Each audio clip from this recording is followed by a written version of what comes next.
ನಮಸ್ಕಾರ ಸ್ನೇಹಿತರೆ, ಸೋಷಿಯಲ್ ಮೀಡಿಯಾದಲ್ಲಿ ಇತ್ತೀಚಿನ ದಿನಗಳಲ್ಲಿ ಬಹಳಷ್ಟು ಜನ ಪ್ರಶ್ನೆ ಮಾಡ್ತಾ ಇದ್ದಾರೆ. ರಾಹುಲ್ ಗಾಂಧಿ ಎಲ್ಲಿದ್ದಾರೆ? ಅವರು ದೇಶದಲ್ಲಿದ್ದಾರಾ ಅಥವಾ ಬೇರೆ ಕಡೆ ಎಲ್ಲಾದ್ರೂ ಹೋಗಿದ್ದಾರಾ? ಯಾಕೆ ಅವರಿಗೆ ಸಂಬಂಧಪಟ್ಟಂತ ಯಾವುದೇ ಸುದ್ದಿಗಳು ಬರ್ತಾ ಇಲ್ಲ? ಅವರು ತಮ್ಮ ಟ್ವಿಟರ್ ಹ್ಯಾಂಡಲ್ ಅಲ್ಲಿ ಕೂಡ ಏನನ್ನೂ ಶೇರ್ ಮಾಡ್ಕೊತಾ ಇಲ್ಲ. ಹಾಗಾದ್ರೆ ರಾಹುಲ್ ಗಾಂಧಿ ಎಲ್ಲಿದ್ದಾರೆ? ಈ ರೀತಿಯಂತ ಪ್ರಶ್ನೆಗಳನ್ನ ಪದೇ ಪದೇ ಕೇಳ್ತಾ ಇದ್ದಾರೆ. ಹಾಗೇನೆ ಇನ್ನು ಕೆಲವರು ಕಾಣೆಯಾಗಿದ್ದಾರೆ ರಾಹುಲ್ ಗಾಂಧಿ ಅಂತ ಕೂಡ ಪೋಸ್ಟ್ ಗಳನ್ನ ಹಾಕ್ತಾ ಇದ್ದಾರೆ. ಹಾಗೇನೆ ಹುಡುಕಿ ಕೊಡಿ ಅಂತ ಕೂಡ ಕೆಲವರು ಕೇಳಿದ್ದನ್ನ ನಾವು ನೋಡಿದ್ದೇವೆ. ಹಾಗಾದ್ರೆ ರಾಹುಲ್ ಗಾಂಧಿ ಅವರು ಎಲ್ಲಿ ಹೋಗಿದ್ದಾರೆ? ದೇಶದಲ್ಲಿಲ್ವಾ ಅಥವಾ ವಿದೇಶಕ್ಕೆ ಹೋಗಿದ್ರೆ ಯಾವ ದೇಶಕ್ಕೆ ಹೋಗಿದ್ದಾರೆ? ಅಲ್ಲಿ ಅವ್ರು ಏನ್ ಮಾಡ್ತಾ ಇದ್ದಾರೆ? ಅವರು ಯಾವಾಗ ದೇಶಕ್ಕೆ ಬರ್ತಾ ಇದ್ದಾರೆ? ಅದಲ್ಲದೇ ಈ ರೀತಿಯಾಗಿ ಪದೇ ಪದೇ ವಿದೇಶ ಯಾತ್ರೆ ಮಾಡುವಂತಹ ರಾಹುಲ್ ಗಾಂಧಿ ಅವರು ಒಂದ್ ವೇಳೆ ನಮ್ಮ ದೇಶದ ಪ್ರಧಾನಮಂತ್ರಿ ಆದ್ರೆ ದೇಶದ ಗತಿ ಏನಾಗ್ಬಹುದು? ಈ ಎಲ್ಲ ವಿಷಯಗಳಿಗೆ ಸಂಬಂಧಪಟ್ಟಂತೆ ನಿಮ್ ಜೊತೆ ಮಾತಾಡ್ತಾ ಇದ್ದೇನೆ. ಸ್ನೇಹಿತರೆ, ನಿಮ್ಮೆಲ್ಲರನ್ನು ಕಾಫಿ ಡಿಜಿಟಲ್ ಚಾನಲ್ಗೆ ಸ್ವಾಗತಿಸ್ತಾ ಇದ್ದೇನೆ. ಸ್ನೇಹಿತರೆ, ಆಗಾಗ ರಾಹುಲ್ ಗಾಂಧಿ ಅವರು ಇದ್ದಕ್ಕಿದ್ದಾಗೆ ನಮ್ಮ ದೇಶದಿಂದ ಕಣ್ಮರೆ ಆಗ್ಬಿಡ್ತಾರೆ. ಯಾವುದೋ ದೇಶಕ್ಕೆ ಹೋಗ್ತಾರೆ, ಅಲ್ಲೊಂದಿಷ್ಟು ಸುತ್ತಾಡ್ತಾರೆ, ಅದಾದ್ಮೇಲೆ ಇನ್ನೊಂದು ದೇಶಕ್ಕೆ ಹೋಗ್ತಾರೆ. ಹೀಗೆ ಒಮ್ಮೆ ಹೋದ್ರು ಅಂತ ಹೇಳಿದ್ರೆ 10-15 ದಿನ ಅವ್ರು ಎಲ್ಲಿದ್ದಾರೆ, ಏನ್ ಮಾಡ್ತಾ ಇದ್ದಾರೆ ಅನ್ನುವ ಯಾವುದೇ ಮಾಹಿತಿ ಯಾರಿಗೂ ಕೂಡ ಸಿಗೋದಿಲ್ಲ. ಇದು ಖಂಡಿತವಾಗಿ ಆಶ್ಚರ್ಯ ಅನಿಸ್ತದೆ. ಯಾಕಂತ ಹೇಳಿದ್ರೆ ರಾಹುಲ್ ಗಾಂಧಿ ಏನು ಸಾಮಾನ್ಯ ವ್ಯಕ್ತಿ ಅಲ್ಲ. ನಾವು ನೀವು ಎಲ್ ಬೇಕಾದ್ರೂ ಹೋಗಿ ಬರ್ಬಹುದು, ಅದು ಬೇರೆ ವಿಷಯ. ಆದ್ರೆ ರಾಹುಲ್ ಗಾಂಧಿ ಲೋಕಸಭೆಯಲ್ಲಿ ವಿರೋಧ ಪಕ್ಷದ ನಾಯಕ, ಅಂದ್ರೆ LOP. ನಿಮ್ಗೆ ಗೊತ್ತಿರ್ಬೋದು, ಪದೇ ಪದೇ ರಾಹುಲ್ ಗಾಂಧಿ ಅವರು ಎದೆ ತಟ್ಕೊಂಡು ಹೇಳ್ತಾ ಇರ್ತಾರೆ, ನಾನು LOP, ನನಗೆ ಸರಿಯಾದಂತಹ ಮರ್ಯಾದೆಯನ್ನ ಆಡಳಿತ ಪಕ್ಷದವ್ರು ಕೊಡ್ತಾ ಇಲ್ಲ ಅಂತ ಹೇಳ್ತಾರೆ. ಹಾಗೇನೆ ಕೆಲವೊಂದು ವಿಷಯಗಳನ್ನ ಎಲ್ಲರೂ ಒಟ್ಟಿಗೆ ಕೂತ್ಕೊಂಡು ಡಿಸ್ಕಸ್ ಮಾಡ್ಬೇಕಾಗ್ತದೆ.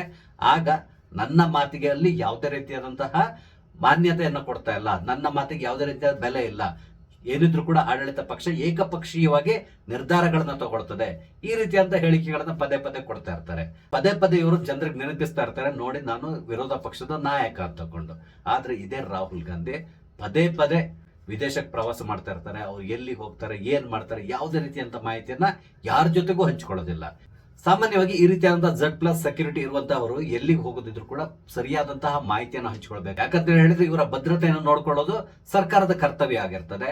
ಆದ್ರೆ ಇಲ್ಲಿ ರಾಹುಲ್ ಗಾಂಧಿ ಅವರು ಸಾಮಾನ್ಯವಾಗಿ ವಿದೇಶಕ್ಕೆ ತೆರಳುವಾಗ ಯಾವುದೇ ರೀತಿಯಾದಂತಹ ಇನ್ಫಾರ್ಮೇಶನ್ ಕೊಡೋದಿಲ್ಲ. ತಾನು ಯಾವ ದೇಶಕ್ಕೆ ಹೋಗ್ತಾ ಇದ್ದೇನೆ, ಯಾಕೆ ಹೋಗ್ತಾ ಇದ್ದೇನೆ, ಅಲ್ಲಿ ಯಾರನ್ನ ಭೇಟಿ ಮಾಡ್ತಾ ಇದ್ದೇನೆ, ಎಷ್ಟು ದಿನ ನಾನು ಇರ್ತೇನೆ, ಯಾವುದೇ ರೀತಿಯಾದ ಇನ್ಫಾರ್ಮೇಶನ್ ಯಾರ ಜೊತೆಗೂ ಹಂಚಿಕೊಳ್ಳೋದಿಲ್ಲ. ಇವರ ವಿದೇಶಿ ಭೇಟಿ ಏನಿದೆ ಯಾವಾಗಲೂ ಕೂಡ ಅತ್ಯಂತ ನಿಗೂಢವಾಗಿರ್ತದೆ. ಅದಲ್ಲದೆ ಇವರು ಕೆಲವೊಮ್ಮೆ ವಿದೇಶಕ್ಕೆ ಹೋದ ಸಂದರ್ಭದಲ್ಲಿ ಅಲ್ಲಿ ಕೆಲವ್ರನ್ನ ಭೇಟಿ ಮಾಡ್ತಾರಲ್ಲ, ಅದರಲ್ಲಿ ಬಹಳಷ್ಟು ಜನ ಭಾರತದ ವಿರೋಧಿಗಳಾಗಿರ್ತಾರೆ, ಪಾಕಿಸ್ತಾನದ ಪರವಾಗಿ ಲಾಬಿ ಮಾಡುವಂತವ್ರು ಇರ್ತಾರೆ. ಹಾಗೇನೆ ಕಾಶ್ಮೀರವನ್ನ ಪಾಕಿಸ್ತಾನಕ್ಕೆ ಸೇರಿಸಬೇಕು ಅಂತ ಹೋರಾಟ ಮಾಡುವಂತ ಕೆಲವರು ಇದ್ದಾರಲ್ಲ, ಅಂತವ್ರನ್ನ ಕೂಡ ಇವರು ಭೇಟಿ ಮಾಡಿ ಅವ್ರ ಜೊತೆಗೆ ಏನೋ ಡಿಸ್ಕಸ್ ಮಾಡ್ತಾರೆ, ಅವ್ರ ಜೊತೆಗೆ ಫೋಟೋಗೆ ಪೋಸ್ಟ್ ಕೊಡ್ತಾರೆ. ಈ ರೀತಿಯಾದಂತಹ ಹಲವಾರು ಫೋಟೋಗಳನ್ನು ಕೂಡ ನಾವು ನೋಡಿದ್ದೇವೆ. ಇದಕ್ಕೆ ಸಂಬಂಧಪಟ್ಟಂತೆ ಬಹಳಷ್ಟು ಟೀಕೆಗಳು ಕೂಡ ಕೇಳಿ ಬರ್ತಾ ಇದೆ. ಆದ್ರೆ ಕಾಂಗ್ರೆಸ್ ಪಕ್ಷದವರು ಇದ್ರ ಬಗ್ಗೆ ತುಟಿ ಪಿಟಕ್ ಮಾಡೋದಿಲ್ಲ. ಕಾಂಗ್ರೆಸ್ ಪಕ್ಷಕ್ಕೆ ಒಂದು ಸಂಸ್ಕೃತಿ ಇದೆ. ಅವ್ರು ಯಾವಾಗ್ಲೂ ಕೂಡ ಅಷ್ಟೇ ಈ ಗುಲಾಮಿಗಿರಿಯನ್ನ ಇಲ್ಲಿವರೆಗೂ ಮ್ಯಾನೇಜ್ ಮಾಡ್ಕೊಂಡು ಬಂದವರು, ಮೇಂಟೈನ್ ಮಾಡ್ಕೊಂಡು ಬಂದವರು. ಅಲ್ಲಿರುವಂತಹ ಎಲ್ಲಾ ನಾಯಕರಿಗೂ ಅಷ್ಟೇ, ನಾವೇನಿದ್ರು ಕೂಡ ಈ ನೆಹರು ಕುಟುಂಬ ಏನಿದೆ ಅಥವಾ ಗಾಂಧಿ ಕುಟುಂಬ ಏನಿದೆ, ಇದಕ್ಕೆ ನಾವು ಅಡಿಯಾಳ ಆಗಿರ್ಬೇಕು. ಅವ್ರು ಏನ್ ಮಾಡಿದ್ರು ಕೂಡ ನಾವು ಅವ್ರನ್ನ ಪ್ರಶ್ನೆ ಮಾಡಬಾರ್ದು. ಹಾಗೇನೆ ಅವ್ರು ಏನ್ ಹೇಳ್ತಾರೋ ಅದನ್ನ ನಾವು ಮಾಡ್ಕೊಂಡು ಬಾಯಿ ಮುಚ್ಕೊಂಡಿರ್ಬೇಕು. ಈ ರೀತಿಯಾದ ಮನಸ್ಥಿತಿ ಕಾಂಗ್ರೆಸ್ ಪಕ್ಷದವರದ್ದು. ಇದೇ ಸಂದರ್ಭದಲ್ಲಿ ಈ ಹಿಂದೆ ಮಲ್ಲಿಕಾರ್ಜುನ್ ಖರ್ಗೆ ಅವರು ಹೇಳಿರುವ ಒಂದು ಮಾತನ್ನು ಕೂಡ ನಾನು ನಿಮಗೆ ನೆನಪಿಸ್ಲಿಕ್ಕೆ ಪ್ರಯತ್ನಿಸ್ತೇನೆ. ಇಲ್ಲಿ ಮಲ್ಲಿಕಾರ್ಜುನ್ ಖರ್ಗೆ ಅವ್ರ ಬಗ್ಗೆ ಹೇಳಬೇಕು ಅಂತ ಹೇಳಿದ್ರೆ, ಅವರು ತಮ್ಮ ಸ್ವಂತ ಬಲದಿಂದ ಕಾಂಗ್ರೆಸ್ ಪಕ್ಷದಲ್ಲಿ ಹಂತ ಹಂತವಾಗಿ ಮೇಲೇರಿದಂತಹ ವ್ಯಕ್ತಿ. ಓಕೆ, ಕಾಂಗ್ರೆಸ್ ಹೈಕಮಾಂಡ್ ನ ಕೃಪಾ ಕಟಾಕ್ಷ ಇತ್ತು, ಅದೆಲ್ಲದು ಬೇರೆ. ಆದ್ರೆ ಅವರು ಪ್ರಾರಂಭದ ದಿನಗಳಲ್ಲಿ ಬಹಳಷ್ಟು ಹೆಣಗಾಡಿ ಈ ರಾಜಕೀಯದಲ್ಲಿ ಈಗ ಈ ಮಟ್ಟಕ್ಕೆ ಬೆಳೆದಿರುವಂತವ್ರು. ಇಂತಹ ಮಲ್ಲಿಕಾರ್ಜುನ್ ಖರ್ಗೆ ರಾಜ್ಯಸಭೆಯಲ್ಲಿ ನಿಂತ್ಕೊಂಡು ನಾನಿವತ್ತೇನಾದ್ರೂ ಈ ಸ್ಥಾನಕ್ಕೆ ಬರಲಿಕ್ಕೆ ಕಾರಣ ನನ್ನ ಪಕ್ಕದಲ್ಲಿ ಕುಳಿತಿರುವಂತಹ ಸೋನಿಯಾ ಮೇಡಮ್ ಅವರು ಅಂತಕೊಂಡು ಅವ್ರನ್ನ ಕೈ ತೋರಿಸಿ ಕೃತಜ್ಞತಾ ಭಾವದಿಂದ ಮಾತಾಡಿದ್ದನ್ನ ನಾವು ನೋಡಿದ್ದೇವೆ. ಇದು ಗುಲಾಮಿಗಿರಿತನದ ಪರಾಕಾಷ್ಠೆ ಅನ್ಸ್ಕೊಳ್ತದೆ. ಅದಲ್ಲದೆ ಅವರು ತಮ್ಮ ಮಕ್ಕಳಿಗೂ ಕೂಡ ಅಷ್ಟೇ ಗಾಂಧಿ ಕುಟುಂಬದವರ ಹೆಸರನ್ನ ಇಟ್ಟಿದ್ದಾರೆ. ಬಿಡಿ, ಅದು ಅವರ ವೈಯಕ್ತಿಕ. ಆದ್ರೆ ಹಂತ ಹಂತವಾಗಿ ಹೋರಾಡಿ ಆ ಮೂಲಕ ಮೇಲೆ ಬಂದಂತಹ ಒಬ್ಬ ವ್ಯಕ್ತಿ, ಇವರು ರಾಜಕೀಯ ಪ್ರವೇಶ ಮಾಡುವಾಗ ಅವರು ಭಾರತಕ್ಕೆ ಬಂದಿರಲಿಲ್ಲ. ಅಂತಹ ಮಲ್ಲಿಕಾರ್ಜುನ್ ಖರ್ಗೆ ಅವರು ನನ್ನ ಏಳಿಗೆಗೆ ಇವರೇ ಕಾರಣ ಅಂತೇಳಿ ಹೇಳಿ ಸೋನಿಯಾ ಗಾಂಧಿ ಅವರ ಎದುರುಗಡೆ ತಮ್ಮ ಗುಲಾಮಿತನವನ್ನ ಪ್ರದರ್ಶನ ಮಾಡಿದಂತವ್ರು. ಇಂಥವ್ರು ಅಪ್ಪಿತಪ್ಪಿ ಕೂಡ ರಾಹುಲ್ ಗಾಂಧಿ ಅವ್ರನ್ನ ಪ್ರಶ್ನೆ ಮಾಡ್ಲಿಕ್ಕೆ ಸಾಧ್ಯವೇ ಇಲ್ಲ. ಅದಲ್ಲದ್ರೆ ನೀವು ಎಲ್ಲಿ ಹೋಗ್ತಾ ಇದ್ದೀರಾ, ಏನ್ ಮಾಡ್ತಾ ಇದ್ದೀರಾ, ಯಾಕೆ ಈ ರೀತಿ ಪದೇ ಪದೇ ವಿದೇಶಕ್ಕೆ ಹೋಗ್ತಾ, ಇದರಿಂದಾಗಿ ಜನತೆಗೆ ನಿಮ್ಮ ಬಗ್ಗೆ ತಪ್ಪು ಅಭಿಪ್ರಾಯ ಬರ್ತದೆ. ಈ ರೀತಿಯಾಗಿ ಅವ್ರಿಗೆ ತಿಳಿ ಹೇಳಬಹುದಲ್ಲ. ಆದ್ರೆ ಇವ್ರಿಗೆ ಆ ತಾಕತ್ತು ಇಲ್ಲ, ದಮ್ಮು ಇಲ್ಲ. ಯಾವತ್ತೂ ಕೂಡ ಆ ಕೆಲಸವನ್ನು ಇವ್ರು ಯಾರು ಮಾಡೋದಿಲ್ಲ.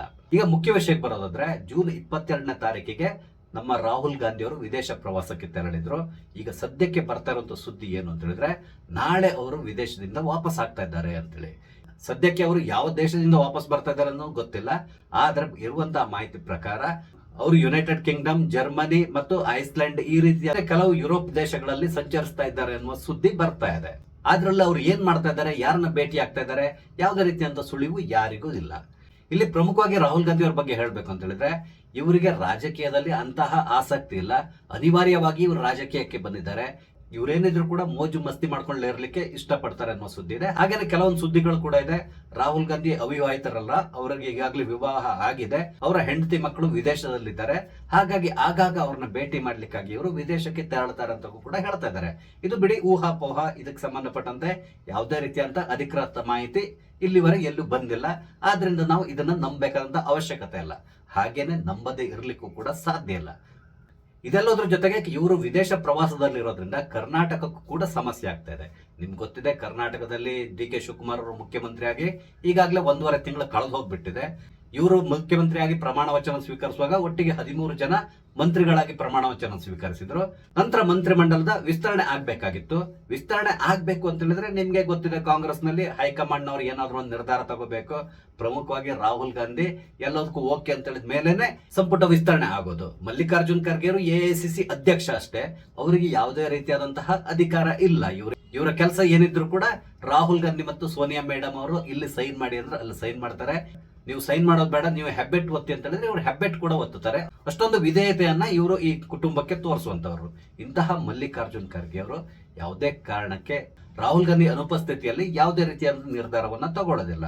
ಹಾಗಾಗಿ ಕರ್ನಾಟಕದಲ್ಲಿ ಸಂಪುಟ ವಿಸ್ತರಣೆ ಇಲ್ಲಿವರೆಗೂ ಆಗಿಲ್ಲ.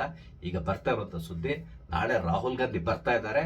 ಹಾಗಾಗಿ ಡಿ.ಕೆ. ಶಿವಕುಮಾರ್, ಸಿದ್ದರಾಮಯ್ಯ, ನಂತರ ಬಿ.ಕೆ. ಹರಿಪ್ರಸಾದ್ ಇವರು ಮೂವರು ಕೂಡ ದೆಹಲಿಗೆ ಹೊರಡ್ಲಿಕ್ಕೆ ಸಿದ್ಧತೆಯನ್ನ ನಡೆಸಿದ್ದಾರೆ ಅಂತ ಹೇಳ್ತಾ ಇದ್ದಾರೆ. ಹಾಗೇನೆ ಮಲ್ಲಿಕಾರ್ಜುನ್ ಖರ್ಗೆ ಅವರು ಕೂಡ ಪ್ರಸ್ತುತ ಬೆಂಗಳೂರಿನಲ್ಲಿದ್ದಾರೆ. ಅವರು ಕೂಡ ದೆಹಲಿಗೆ ಪ್ರಯಾಣಿಸ್ತಾರೆ ಅನ್ನೋ ಸುದ್ದಿ ಬರ್ತಾ ಇದೆ. ಹಾಗಾಗಿ ಕರ್ನಾಟಕದಲ್ಲಿ ಸಂಪುಟ ವಿಸ್ತರಣೆ ಆಗುವಂತ ಸಾಧ್ಯತೆ ಇದೆ ಅಂತಕೊಂಡು ಹೇಳ್ತಾ ಇದ್ದಾರೆ. ಇಲ್ಲಿ ವಿಪರ್ಯಾಸದ ಸಂಗತಿ ಏನು ಅಂತ ಹೇಳಿದ್ರೆ, ಕರ್ನಾಟಕದಲ್ಲಿ ಬಹಳಷ್ಟು ಸಮಸ್ಯೆಗಳಿದೆ. ಒಂದ್ ಕಡೆ ಮಳೆ ಸರಿಯಾಗಿ ಬರ್ತಾ ಇಲ್ಲ, ಬರಗಾಲ ಕಾಣಿಸ್ಕೊಳ್ತಾ ಇದೆ, ಕೆಲವು ಕಡೆ ಅತಿವೃಷ್ಟಿ ಕೂಡ ಇದೆ. ಇದ್ರ ಜೊತೆ ಇನ್ನೊಂದಿಷ್ಟು ಸಮಸ್ಯೆಗಳನ್ನ ಕರ್ನಾಟಕ ಎದುರಿಸ್ತಾ ಇದೆ. ಆದ್ರೆ ಕರ್ನಾಟಕದಲ್ಲಿ ಇದನ್ನೆಲ್ಲದನ್ನು ನಿಭಾಯಿಸಲಿಕ್ಕೆ ಸರಿಯಾದಂತ ಮಂತ್ರಿಗಳಿಲ್ಲ. ಕೆಲವ್ರನ್ನ ಕ್ಯಾಬಿನೆಟ್ ತಗೊಂಡಿದ್ದಾರೆ, ಅವ್ರು ಏನ್ ಕೆಲಸ ಮಾಡ್ತಾ ಇದಾರೆ ಅನ್ನೋದು ನಿಮ್ಗೆ ಗೊತ್ತಿದೆ. ನಮ್ಮ ರಾಜ್ಯದ ಗೃಹ ಮಂತ್ರಿ ಅನ್ಸ್ಕೊಂಡಿರುವಂತಹ ಪ್ರಿಯಾಂಕ್ ಖರ್ಗೆ ಅವರು ಏನ್ ಮಾಡ್ತಾ ಇದ್ದಾರೆ ಅನ್ನೋದು ನಿಮ್ಗೆ ಗೊತ್ತಿದೆ. ತಮ್ಮ ಖಾತೆಗೆ ಸಂಬಂಧಪಟ್ಟಂತೆ ಯಾವುದೇ ಕೆಲಸವನ್ನು ಮಾಡಿಲ್ಲ ಅಂತ ಹೇಳಿದ್ರು ಕೂಡ ಅವರು RSS ಬಗ್ಗೆ ಪದೇ ಪದೇ ಹೇಳಿಕೆಗಳನ್ನ ಕೊಟ್ಕೊಂಡು ಕಾಲಹರಣ ಮಾಡ್ತಾ ಇದ್ದಾರೆ. ಅವರು ಲೇಟೆಸ್ಟ್ ಆಗಿ ಕೊಟ್ಟಿರುವಂತಹ ಒಂದು ಹೇಳಿಕೆಯನ್ನು ಕೂಡ ನೀವು ಗಮನಿಸಿರಬಹುದು. ರಾಮ ಮಂದಿರಕ್ಕೆ ಸಂಬಂಧಪಟ್ಟಂತೆ ಅಂದ್ರೆ ಅಲ್ಲಿ ಶಿಲಾನ್ಯಾಸವನ್ನ ನರೇಂದ್ರ ಮೋದಿ ಅವರೇ ಮಾಡಿದ್ದಾರೆ.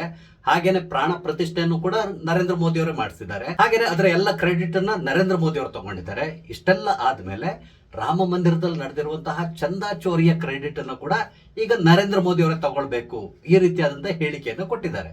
ಇದಕ್ಕೆ ಸಂಬಂಧಪಟ್ಟಂತೆ ಕೆಲವರು ಸೋಷಿಯಲ್ ಮೀಡಿಯಾದಲ್ಲಿ ಪ್ರಿಯಾಂಕ್ ಖರ್ಗೆ ಅವ್ರನ್ನ ಮತ್ತು ಮಲ್ಲಿಕಾರ್ಜುನ್ ಖರ್ಗೆ ಅವ್ರನ್ನ ಒಂದು ಪ್ರಶ್ನೆ ಕೇಳಿದ್ದಾರೆ.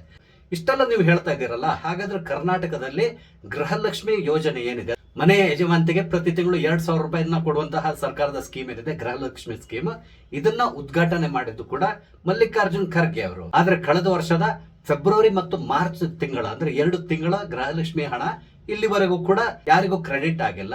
ಒಟ್ಟಿಗೆ ಹೆಚ್ಚು ಕಡಿಮೆ ಒಂದು 5,000 ಕೋಟಿ ಹಣ ಎಲ್ಲಿ ಹೋಯ್ತು, ಅದನ್ನ ಏನ್ ಮಾಡಿದ್ದೀರಾ? ಇದರ ಜವಾಬ್ದಾರಿ ಅಥವಾ ಇದರ ಕ್ರೆಡಿಟ್ ಅನ್ನ ಮಲ್ಲಿಕಾರ್ಜುನ್ ಖರ್ಗೆ ಅವರು ತಗೊಳ್ತಾರಾ? ಈ ರೀತಿಯಾಗಿ ಪ್ರಶ್ನೆಯನ್ನ ಮಾಡಿದ್ದಾರೆ. ಇಲ್ಲಿ ಪ್ರಿಯಾಂಕ್ ಖರ್ಗೆ ಅವರು ಹೇಳುವ ಮಾತು ಹೇಗಿದೆ ಅಂತ ಹೇಳಿದ್ರೆ, ಯಾರೋ ಒಬ್ಬ ಎಲ್ಲೋ ಹೋಗಿ ಏನೋ ಒಂದು ಉದ್ಘಾಟನೆ ಮಾಡೋದು ಅಂತ ಹೇಳಿದ್ರೆ ಆ ನಂತರ ಅಲ್ಲಿ ಆಗುವಂತಹ ಎಲ್ಲಾ ಅನಾಹುತಗಳಿರ್ಬೋದು ಅಥವಾ ಅಪಚಾರಗಳಿರ್ಬೋದು, ಏನ್ ಬೇಕಾದ್ರೂ ಆಗಿರ್ಬೋದು, ಒಳ್ಳೇದಾಗಿರ್ಬೋದು ಕೆಟ್ಟದಾಗಿರ್ಬೋದು, ಅದೆಲ್ಲರ ಜವಾಬ್ದಾರಿ ಈ ಉದ್ಘಾಟನೆ ಮಾಡಿದವನು ಹೊತ್ಕೊಳ್ಬೇಕಾ? ಈ ರೀತಿಯಂತ ಪ್ರಶ್ನೆಗಳನ್ನ ಈಗ ಈ ಜನ ಎತ್ತುತ್ತಾ ಇದ್ದಾರೆ. ಈಗ ಪುನಃ ರಾಹುಲ್ ಗಾಂಧಿ ಅವ್ರ ವಿಷಯಕ್ಕೆ ಬರೋದಾದ್ರೆ, ಕೆಲವರು ಏನ್ ಮಾತಾಡ್ತಾ ಇದ್ದಾರೆ ಅಂತ ಹೇಳಿದ್ರೆ, ಜುಲೈ 20ನೇ ತಾರೀಕಿಂದ ಮಾನ್ಸೂನ್ ಸೆಷನ್ ಪ್ರಾರಂಭ ಆಗ್ತಾ ಇದೆ. ಅಂದ್ರೆ ಮಳೆಗಾಲದ ಅಧಿವೇಶನ ಪ್ರಾರಂಭ ಆಗ್ತದೆ. ಮಳೆಗಾಲದ ಅಧಿವೇಶನಕ್ಕೆ ಪ್ರಿಪೇರ್ ಆಗ್ಲಿಕ್ಕಾಗಿ ರಾಹುಲ್ ಗಾಂಧಿ ಅವರು ವಿದೇಶ ಪ್ರವಾಸಕ್ಕೆ ಹೋಗಿದ್ದಾರೆ ಅಂತೇಳಿ ಹೇಳ್ತಾ ಇದ್ದಾರೆ.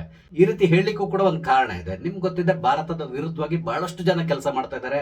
ಅದರಲ್ಲೂ ಇತ್ತೀಚೆಗೆ FCRA ಸಂಬಂಧಪಟ್ಟಂತೆ ಒಂದು ಹೊಸ ಕಾನೂನನ್ನ ದೇಶ ತಂದಿದೆ. ಇದನ್ನ ವಿರೋಧಿಸಿ ಕೆಲವು NGOಗಳು ಈಗಾಗಲೇ ಹೇಳಿಕೆಗಳನ್ನು ಕೊಡ್ತಾ ಇದ್ದಾರೆ. ಹಾಗೇನೆ ಕಾಂಗ್ರೆಸ್ ಪಕ್ಷ ಕೂಡ ಇದನ್ನ ವಿರೋಧಿಸ್ತಾ ಇದೆ.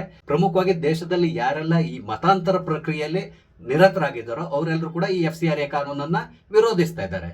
ಈಗ ಬರ್ತಾ ಇರುವಂತ ಸುದ್ದಿ ಏನು ಅಂತ ಹೇಳಿದ್ರೆ, ರಾಹುಲ್ ಗಾಂಧಿ ಅವರು ವಿದೇಶಕ್ಕೆ ಹೋಗಿ ಅಲ್ಲಿ ಕೆಲವ್ರನ್ನ ಭೇಟಿ ಮಾಡ್ತಾ ಇದ್ದಾರೆ. ಈ ಮಾನ್ಸೂನ್ ಸೆಷನ್ ನಲ್ಲಿ ಈ ಎಲ್ಲ ವಿಷಯಗಳನ್ನ ನಾನು ಯಾವ ರೀತಿಯಾಗಿ ಉಪಯೋಗಿಸ್ಕೊಳ್ಬಹುದು, ಹಾಗೆ ಈ ಟೂಲ್ ಕಿಟ್ ನ ಉಪಯೋಗಿಸ್ಕೊಂಡು ನಾನು ಯಾವ ರೀತಿಯಾಗಿ ಮಾನ್ಸೂನ್ ಸೆಷನ್ ನಲ್ಲಿ ಸೆಷನ್ ನ ಹಾಳು ಮಾಡಬಹುದು, ಈ ರೀತಿಯಾಗಿ ಡಿಸ್ಕಸ್ ಮಾಡ್ಲಿಕ್ಕಾಗಿ ರಾಹುಲ್ ಗಾಂಧಿ ಅವರು ವಿದೇಶ ಪ್ರವಾಸಕ್ಕೆ ಹೋಗಿದ್ದಾರೆ ಅಂತೇಳಿ ಹೇಳ್ತಾ ಇದ್ದಾರೆ. ಈ ವಿಷಯವನ್ನು ನಾವು ಸ್ವಲ್ಪ ಗಂಭೀರವಾಗಿ ತಗೊಳ್ಬೇಕಾಗ್ತದೆ. ಯಾಕಂತೇಳಿ ಹೇಳಿದ್ರೆ, ನೀವು ಇತ್ತೀಚಿನ ವರ್ಷಗಳಲ್ಲಿ ಗಮನಿಸಿರಬಹುದು, ಯಾವುದೇ ಅಧಿವೇಶನ ಆಗ್ಲಿ ಸರಿಯಾಗಿ ನಡೆಸಲಿಕ್ಕೆ ಈ ರಾಹುಲ್ ಗಾಂಧಿ ಅಂಡ್ ಟೀಮ್ ಬಿಡೋದಿಲ್ಲ. ಮೊದಲು ಈ ರೀತಿ ಇರಲಿಲ್ಲ. ಆದ್ರೆ ರಾಹುಲ್ ಗಾಂಧಿ ಯಾವಾಗ LOP ಆದ್ರೂ ಆ ದಿನದಿಂದ ಈ ಸಮಸ್ಯೆಗಳು ಕಾಣಿಸ್ತಾ ಇದೆ. ಅಂದ್ರೆ ದೇಶದ ವಿರುದ್ಧವಾಗಿ ಹೋರಾಡ್ತಾ ಇರುವಂತಹ ಕೆಲವೊಂದು ಶಕ್ತಿಗಳಿದೆಯಲ್ಲ, ಈ ಲೋಕಸಭಾ ಅಧಿವೇಶನ ಯಾವಾಗ ಪ್ರಾರಂಭ ಆಗ್ತದೆ ಅಂತ ಹೇಳ್ಕೊಂಡು ಕಾಯ್ತಾ ಕೂತಿರ್ತಾರೆ. ಆ ಸಂದರ್ಭಕ್ಕೆ ಸರಿಯಾಗಿ ಇಲ್ಲಿ ಏನಾದ್ರೂ ಕಿತಾಪತಿ ಮಾಡ್ಲಿಕ್ಕೆ ಕಾಯ್ತಾ ಕೂತಿರ್ತಾರೆ. ಇದು ರಾಹುಲ್ ಗಾಂಧಿ ಅವರು ಇವತ್ತು, ಹಾಗೇನೆ ಕಾಂಗ್ರೆಸ್ ಪಕ್ಷಕ್ಕೆ ಕೂಡ ತುಂಬಾ ಚೆನ್ನಾಗಿ ಗೊತ್ತಿದೆ. ಅಂದ್ರೆ ಇವ್ರ ಮಧ್ಯೆ ಒಂದು ಟೈ ಅಪ್ ಇದೆ ಅಂತ ಹೇಳ್ತಾ ಇದ್ದಾರೆ. ಹಾಗಾಗಿ ಈ ಸಂದರ್ಭದಲ್ಲಿ ಬಹಳಷ್ಟು ಜನ ಮಾತಾಡ್ತಾ ಇರೋದು ಏನು ಅಂತ ಹೇಳಿದ್ರೆ, ರಾಹುಲ್ ಗಾಂಧಿ ಅವರು ಈ ಟೂಲ್ ಕಿಟ್ ಟೀಮ್ ಇರ್ತದಲ್ಲ, ಅದನ್ನ ಭೇಟಿ ಮಾಡ್ಲಿಕ್ಕಾಗಿ ವಿದೇಶ ಪ್ರವಾಸಕ್ಕೆ ಹೋಗಿದ್ದಾರೆ ಅಂತ ಕೂಡ ಹೇಳ್ತಾ ಇದ್ದಾರೆ. ಇದನ್ನ ನಾವು ತೀರಾ ತಳ್ಳಿ ಹಾಕ್ಲಿಕ್ಕೂ ಸಾಧ್ಯ ಇಲ್ಲ. ಯಾಕಂದ್ರೆ ನಾವು ಬಹಳಷ್ಟು ವರ್ಷಗಳಿಂದ ಇದನ್ನ ಗಮನಿಸ್ತಾ ಇದ್ದೇವೆ. ಅದೇನೇ ಇರಲಿ, ಸದ್ಯಕ್ಕಂತೂ ರಾಹುಲ್ ಗಾಂಧಿ ವಿದೇಶದಲ್ಲಿದ್ದಾರೆ, ಅವ್ರು ನಾಳೆ ಬರ್ತಾರೆ ಅಂತಕೊಂಡು ಹೇಳ್ತಾ ಇದ್ದಾರೆ. ಆದ್ರೆ ಅದಿನ್ನೂ ಕೂಡ ಅಧಿಕೃತ ಅಲ್ಲ. ರಾಹುಲ್ ಗಾಂಧಿ ಅವರು ದೆಹಲಿಗೆ ಬಂದು ಇಳಿದ ಮೇಲೆನೆ ಓಕೆ, ರಾಹುಲ್ ಗಾಂಧಿ ಅವರು ವಾಪಸ್ ಬಂದಿದ್ದಾರೆ ಅನ್ನೋದು ನಮ್ಗೆ ಗೊತ್ತಾಗ್ತದೆ. ಅಲ್ಲಿವರೆಗೂ ಕೂಡ ನಾವು ನಂಬಲಿಕ್ಕೆ ಸಾಧ್ಯ ಇಲ್ಲ. ಸದ್ಯಕ್ಕಿರುವಂತ ಕುತೂಹಲ ಏನು ಅಂತ ಹೇಳಿದ್ರೆ, ರಾಹುಲ್ ಗಾಂಧಿ ಬಂದ ಮೇಲೆ ನಮ್ಮ ರಾಜ್ಯದಲ್ಲಿ ಈ ಸಂಪುಟ ವಿಸ್ತರಣೆ ಕಾರ್ಯಕ್ರಮ ಏನಿದೆ ಇದು ನಡಿಬಹುದಾ ಅಥವಾ ಪುನಃ ಪೋಸ್ಟ್ಪೋನ್ ಆಗ್ತದ? ಯಾಕಂದ್ರೆ ಹೇಳಿದ್ರೆ, ಒಮ್ಮೆ ಈ ಸಂಪುಟ ವಿಸ್ತರಣೆಗೆ ಕೈ ಹಾಕಿದಾಗ ಸರ್ಕಾರದಲ್ಲಿ ಕೆಲವೊಂದು ಏರುಪೇರುಗಳಾಗುವಂತ ಸಾಧ್ಯತೆಗಳಿರ್ತದೆ. ಅದರಿಂದಾಗಿ ಸರ್ಕಾರಕ್ಕೆ ಸಮಸ್ಯೆಗಳು ಉಂಟಾಗಬಹುದು. ಹಾಗಾಗಿ ಅಧಿಕೃತವಾಗಿ ಸಂಪುಟ ವಿಸ್ತರಣೆ ಆಗುವವರೆಗೂ ಕೂಡ ನಾವು ಯಾವುದನ್ನು ನಂಬುವ ಹಾಗಿಲ್ಲ. ಯಾವುದಕ್ಕೂ ನಾವು ಕಾದ್ ನೋಡ್ಬೇಕಾಗಿದೆ. ಸ್ನೇಹಿತರೆ, ರಾಹುಲ್ ಗಾಂಧಿ ಅವರ ಈ ವಿದೇಶಿ ಪ್ರವಾಸದ ಬಗ್ಗೆ ನಿಮ್ಗೆ ಅನಿಸ್ತದೆ? ನಿಮ್ಮ ಅನಿಸಿಕೆಗಳನ್ನ ದಯವಿಟ್ಟು ಕಮೆಂಟ್ ಮುಖಾಂತರ ತಿಳಿಸಿ. ಹಾಗೇನೆ ಇಲ್ಲಿ ನಾನು ಹಂಚಿಕೊಂಡಂತ ವಿಷಯ ಇಷ್ಟ ಆದ್ರೆ ಲೈಕ್ ಮಾಡಿ, ಶೇರ್ ಮಾಡಿ. ದಯವಿಟ್ಟು ನನ್ನ ಚಾನಲ್ ಸಬ್ಸ್ಕ್ರೈಬ್ ಮಾಡಿ. ನಮಸ್ತೆ, ಜೈ ಹಿಂದ್.